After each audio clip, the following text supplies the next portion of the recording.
The governor has officially ruled it as LeBron James Day in Philadelphia, and rightfully so. This is historic, as you said, is probably the right word. Hi, everybody, and welcome to Here's the Scoop from NBC News. I'm Yasmin Vasugan. You heard it.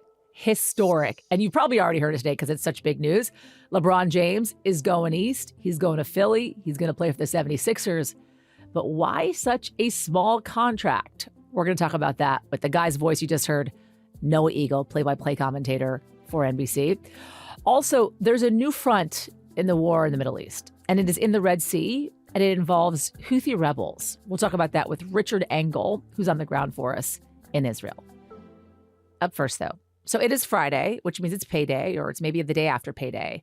But the check that you're getting doesn't feel like it's going as far as it once did. Oil prices surged once again on Thursday to their highest levels in nearly 2 months, which means it's going to cost a lot more money to fill up your gas tank and to buy those plane tickets, maybe, if you want to go away in the end of the summer. And overnight, the president announced a new round of tariffs on 60 U.S. trading partners, each one ranging from 10 to 12.5%. So what impact could these have on the price that you are paying? For this, I want to bring in NBC News business reporter Allie Canal. Hi, Allie. Hi. How are you? I'm good. So we just talked about President Trump's proposed tariff on Canada earlier this week. But these new tariffs actually went into effect overnight. Which countries and products are included, and why did the president do this now? Yeah, well, these are meant to replace the 10% global blanket tariff that officially expired at midnight. So these are the replacement tariffs. 60 U.S. trading partners, and we're talking about some of our biggest trading partners and some of the biggest countries in the world: Canada, Mexico, the UK, the EU. And the big change here is really legal, like a legal loophole in a sense. So remember, earlier this year, the Supreme Court struck down President Trump's emergency tariff.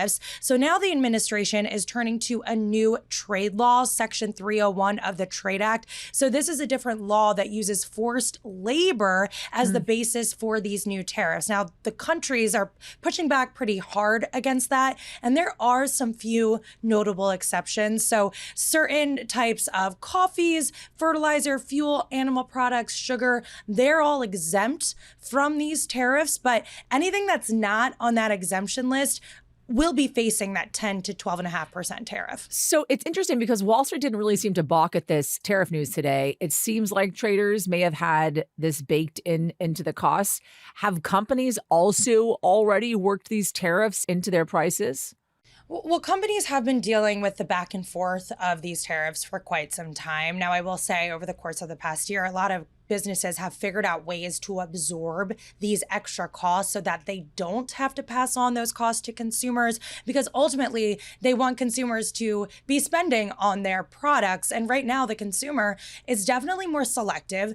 They're definitely a lot more squeezed. Not only do you have these added cost pressures from tariffs, you also have added cost pressures from the war with Iran, which is now revving up again, and that's impacting gas prices, fuel, travel costs. So businesses need to be really careful about when and how they raise their prices. So businesses have become pretty smart in navigating the changing tariff landscape, but it certainly is confusing to a lot of those big corporations and even everyday Americans when things change so quickly. So are people going to see higher prices because of these new tariffs? It's certainly possible that some of the imported goods affected, yes, you could see higher tariffs. But again, it all depends how businesses choose to navigate and get around this. And businesses, like I said, have become pretty savvy with different ways in their supply chain to absorb it themselves so that they don't have to pass those costs on. But of course, anytime you talk about tariffs, that's a tax. So in some cases, the consumer has to bear that extra cost. And then we got to talk about gas, which you mentioned as well, because of the ongoing war in the Middle East. We're seeing oil prices going up again, right? The highest they've been in nearly 2 months. Gas is rising again. Right now, the national average, according to AAA, is over $4.10. What impact is that having on affordability? It's having a huge impact. Remember, before the war, gas was firmly under $3 a gallon. we seem to be reversing some of the increases that we saw. But as these escalations between the US and Iran pick up again, that's now lifting up the price of oil. Goldman Sachs has a projection that Brent crude could hit $120 a barrel. Right now, we're over $100 a barrel. That's definitely going to impact prices at the pump pretty significantly. And then you have to remember all the touch points beyond just gas. Increased fuel costs. Airlines have been warning that they're going to have to raise their fares. Travel costs in general, shipping costs have gone up. All of that affects the end product and the products that consumers go out and purchase every day. Mark Zandi from Moody's, he crunched the numbers and said that the average American family is now paying $1,200 more due to the war with Iran. And that's due to gas prices. It's due to grocery prices. $1,200 more since the war began. Yes. And he broke it down like this. He said an extra $360 on gas, $240 on groceries, $205 for higher interest costs. So things like mortgage rates, the loan you pay on your car, interest on your credit card, things like that. And then $110 in overall transportation. So these are so much essential money. things. That's a lot of money. So much money. And it's really hard to avoid. You have to buy groceries. You have to fill up your car. You have to do transportation. You have to pay your mortgage. Not like this is like a clothing budget or something. Exactly. So it's a lot of things that Americans can't avoid, and that's why they're feeling it so closely. So how are they changing their spending habits amidst this, crunch over affordability? So the one thing is that consumers are still spending. Retail sales, some of the hard data that we've been getting from the government, that's been pretty steady, but they are being more selective. So you even think of places like fast food chains, for example. I've been doing some reporting there. And even though they're dealing with high beef costs, they're dealing with high production costs, they are still rolling out value meals, promotions, discounts, because they know that the consumer is not going to come and buy their fast food burger if they don't have an extra incentive. So you're seeing a lot more deals, promotions out there to lure these consumers because they are being a lot more choosy and picky and selective as the higher cost for essentials eats into their budgets. So as you're looking at some of these deals and you're thinking about how much money families are now spending because of what is happening around the world, how can people stretch their money? It's looking at your budget and really trying to figure out, okay, how much do I need to save so that I have a little bit of an emergency cushion? You have your essential items that you have to spend money on. How much more has that gone up? And how can you try and finagle it a little bit so that you are still saving? And then again, those discretionary purchases. I just think those are items that people are pulling back on. Maybe they're not going to go and purchase a new car. Maybe they're going to hold out and wait for end of summer deals when it comes to certain clothing items. Those are all little ways that consumers can try and get around higher costs elsewhere.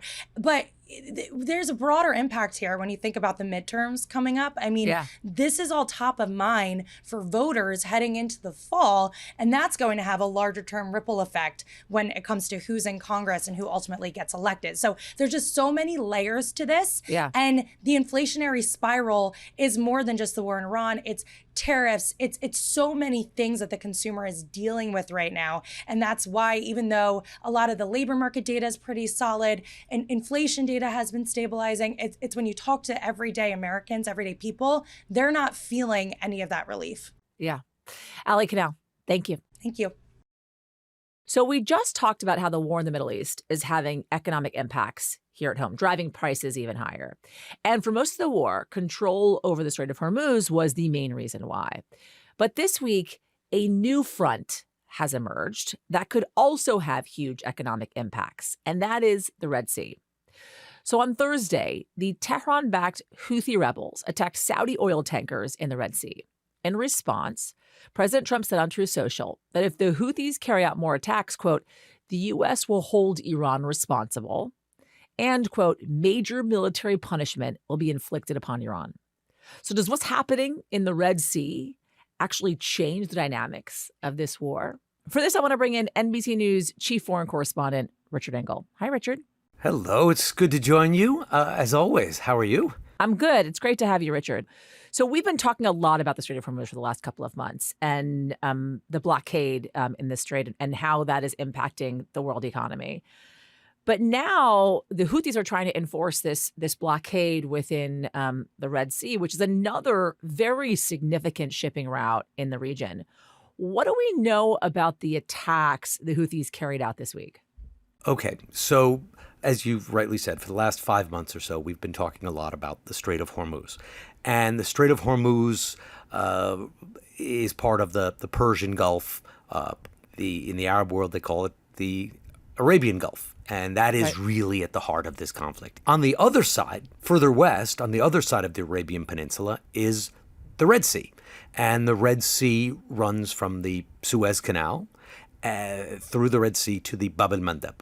And that is another vital waterway. So about 20% of the world's oil and gas goes through Hormuz, but about 12% of all global trade goes through the Red Sea.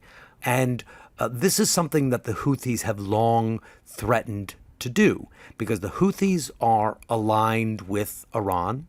They are backed by Iran. In some cases, they're armed by Iran, but they also have a great capacity to make their own weapons. So a couple of days ago, the Houthis attacked these two Saudi vessels and in the Red Sea.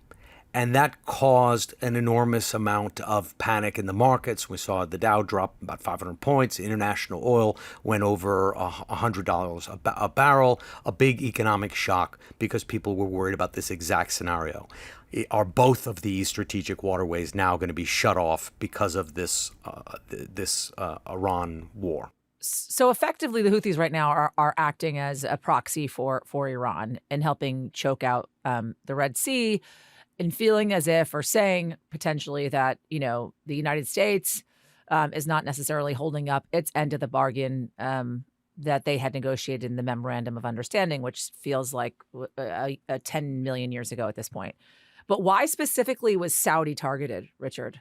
They were flexing their muscles, showing solidarity with Iran, projecting power for Iran, but they also have a personal beef with Saudi Arabia.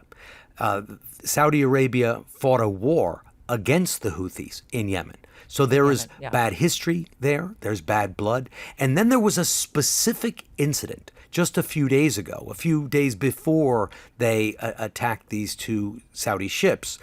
Last time we were on this broadcast, I was in Tehran. We were talking about the funeral of the late Ayatollah Khamenei.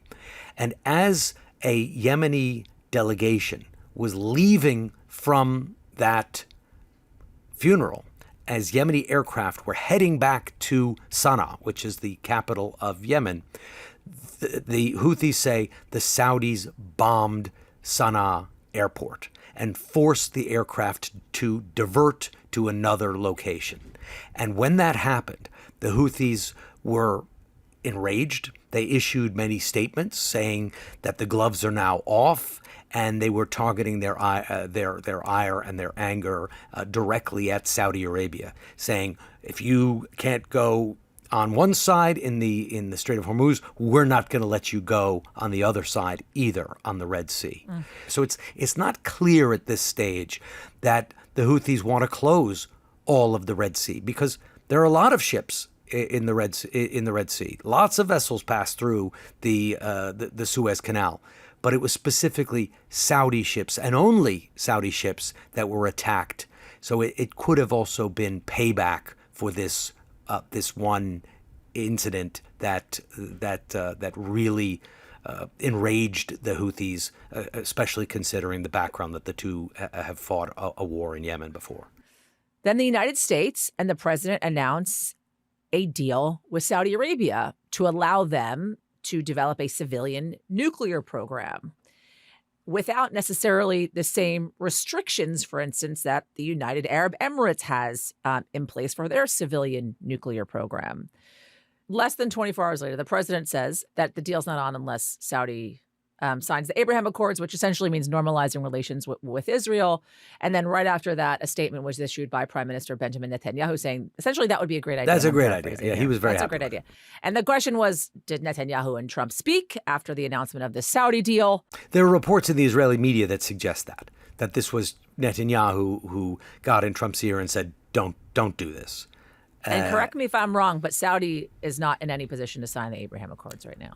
Right now, no. I think the chances are pretty much zero that Saudi Arabia would sign the Abraham Accords now with this government, with Netanyahu in power, after the devastation in Gaza, ongoing violence in the West Bank.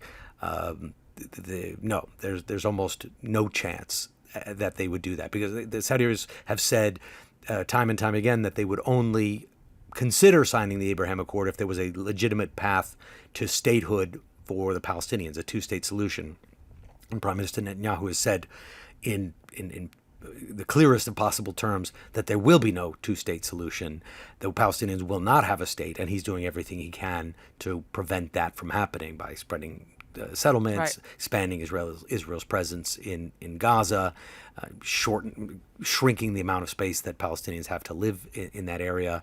The coalition government that he has, which is the most extreme in Israel's history, would certainly not accept a Palestinian state. So there were a lot of concerns about Saudi Arabia having this program, but the way it was changed with this last minute imposition that, oh yeah, by the way, the whole thing is contingent on the Abraham Accord, which the Trump administration officials must have known was going to be a non-starter with Bibi in power and with what the Saudi position is. That seems like someone, if not Netanyahu, maybe it was one of the other allies, got in their ear and said, do not do this under any circumstances. Richard Engel, thank you. Absolutely. So this one is for basketball fans everywhere, I would say. The wait is over. Former LA Lakers superstar LeBron James is going to Philly. So LeBron announced that he would be leaving the Lakers back in June, becoming a free agent. Today, he finally posted on X that he has signed a 2-year, $8 million contract with the Philadelphia 76ers. So for this, I want to go right to NBC Sports play-by-play commentator Noah Eagle to talk more about this historic day, which it seems now is LeBron James Day in Philly. Noah. Officially, yes. Officially. The governor has officially ruled it as LeBron James Day in Philadelphia, and rightfully so. This is historic, as you said, is probably the right word. So many emotions, I think, that come through a lot of the Philadelphia fan base, which is a passionate one, but it's going to be an exciting season because they've fully been vaunted. I think a lot of people already kind of put them in that title contention tier. They are fully in it at this point now. Were you shocked by this decision that he was going to the Sixers? No, I think the longer that it went on, the more likely it felt like he was going to end up in a place that maybe wasn't the original anticipation. I think that those initial spots where Golden State with the Warriors and Steph Curry were going back to Miami, where he won 2 championships earlier in his career, going back to Cleveland, of course, where he's from, and ended a long title drought. Those were really the 3 that you heard the most of early. And then there were the dark horses, and Philadelphia and Minnesota being those 2 dark horses. But Philly was the most intriguing because it felt like the situation based on Eastern Conference, feeling like you had more of an opportunity maybe without teams like San Antonio and Oklahoma City, these young up-and-coming teams that a lot of people feel are going to be challenging to bring down. You have an Eastern Conference, despite the Knicks being the defending champions, where he felt like maybe he could go and make some more noise. And so this Philadelphia team, a newer look with Jaylen Brown ending up there over the trade through the offseason, I think that intrigued him, this idea that maybe he could do something in Philadelphia that hadn't been done in a long, long time. So I got to say, I was curious about the money because his contract with the Lakers was 2 years, $100 million, heck of a lot of money. This is 2 years, $8 million. I mean, that would be a ton of money for me, and I would love a contract like that. But for LeBron James, that's chump change. Yeah, but to your point, he's done it before. I mean, that 2-year, $100 million contract was one of many $100+ million contracts that he signed over the course of his career. Combine that with all of his endorsements and all of his business ventures. This is not a player that is requiring that salary. And I think he finally recognized at this stage of his career, he's earned all of that. And he would have earned another hefty contract had he decided to sign for another 3 years, $100 million or whatever he wanted to sign for. Yeah. It seemed like he wanted to keep this a short-term deal because he knows the end is near. But it was the first time it felt like in his career that there was no motivation behind what decision he was making. You think about his free agent decisions earlier in his career, the first one being going to Miami in 2010. And that was a shockwave around the NBA. It really, as most people would say, helped to create this player empowerment era that we've had over the last 15 plus years. But that was motivated by winning and winning a title and doing it with people that he felt in his era were going to help lift him and do that same exact thing. When he decided to come back to Cleveland, it was to make good on his promise from the beginning of his career, to win a title for the city he grew up near. When he went to LA, he was very honest. It was about more than just basketball. It was about those business ventures, being around Hollywood, getting to do things outside of the sport.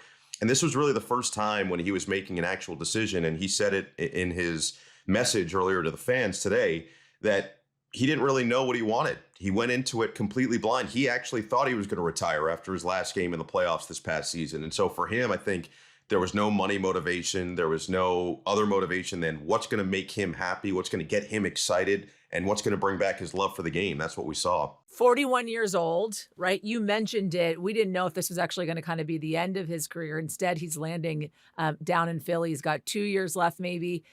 Is this the end? Is this his final go-round, especially if he's able to clinch a title? Yeah, he said this is his final decision. And I certainly believe if they win it, especially this year, if they win it, it's done. And if they get close and they don't, maybe he says he comes back for the one more year. The key in all of this, if you look at the 2-year contract, the 2 years, $8 million is what people are going to see, but it was a player option on the second one. So he has complete control. After this year ends, he could say, I want to go be a free agent again. He could say, I'm going to retire. Oh, wow. Okay. He could say, all right, I'm done in Philadelphia. Let me go sign a one-day contract in Cleveland and retire in the rightful place with the Cavaliers, where he spent the most years in total in his career and where he's from in Northeast Ohio. He could say, let's run it back a second year, but he's given himself that option again because he gave himself that player option. Noah Eagle, thank you. Appreciate it. That is going to do it for us at Here's the Scoop from NBC News. I'm Yasmin Vasugian. We'll be back on Monday with whatever the weekend may bring. And if you like what you saw and heard, press the subscribe button. We'll see you Monday. We thank you for watching, and remember, stay updated on breaking news and top stories on the NBC News app or watch live on our YouTube channel.